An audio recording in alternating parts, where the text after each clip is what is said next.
नमस्कार फ्रेंड्स, मैं doctor Anuj, India TV online in TV media network पे हूं मैं। और आज हमारे बीच जो मेहमान हैं लखबीर सिंह लखा, जो जमशेदपुर की शान है, झारखंड की आन बान शान है और पूरी इंडिया के नाम को पूरी दुनिया में रोशन करते हैं। हर फन मौला गायक, जो भजन ही नहीं बहुत सारे ऐसी गीतों को गाते हैं कि जो इंसान के दिल को छू जाता है। तो मैं बहुत ही प्राउड फील कर रहा हूं इनसे बात करके, क्योंकि ये 4 डिकेड्स, लगभग 40 साल से ये गीतों में और गीत और संगीत में अपनी जीवन को आहूत किया है और देश की सेवा की है। तो मैं इनसे इनके बारे में जानना चाहता हूं कि ये जमशेदपुर से हैं और क्या फील करते हैं जब ये जमशेदपुर में आते हैं। सर,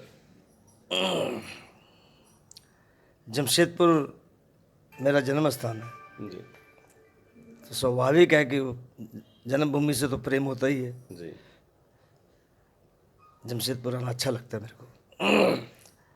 और कल रात में तो खूब अच्छा लगा कि मेरे को सुनने के लिए मेरे बहुत सारे पुराने प्रेमी आए और काफ़ी आनंद रहा।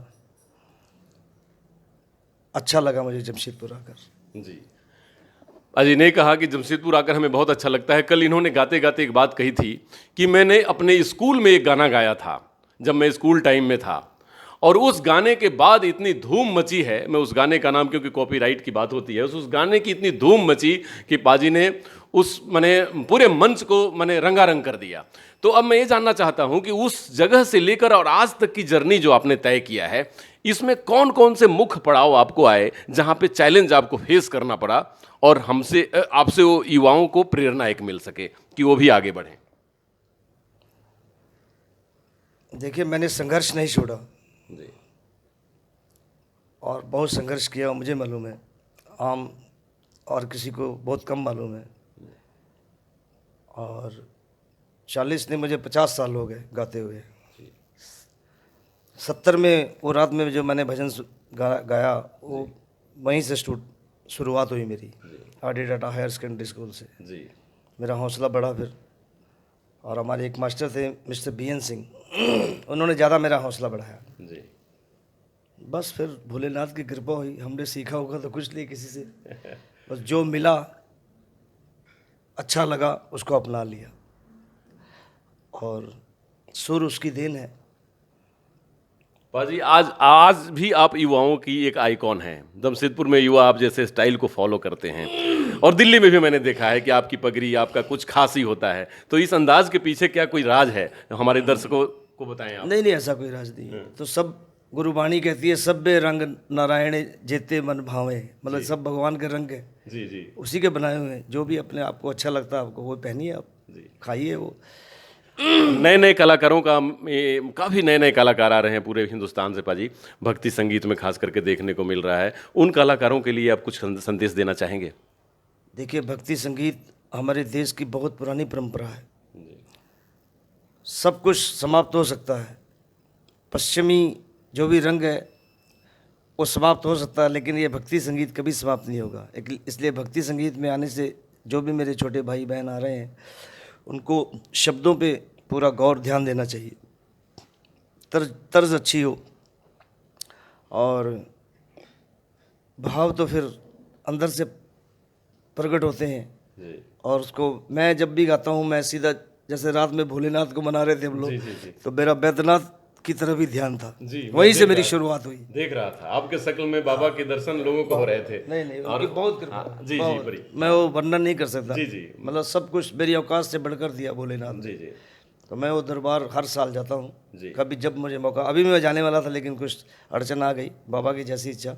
और फिर बुलावा आ रहा मेरा, शायद 6 तारीख 8 तारीख को मैं वहाँ जाऊँ। जी जी। और बाजी, एक जानना चाहूँगा बात में कि देश का अमृत महोत्सव की शुरुआत हुई, 75वां आज़ादी का हम लोग साल मना चुके हैं और फिर 76वां में इंटर प्रवेश कर रहे हैं।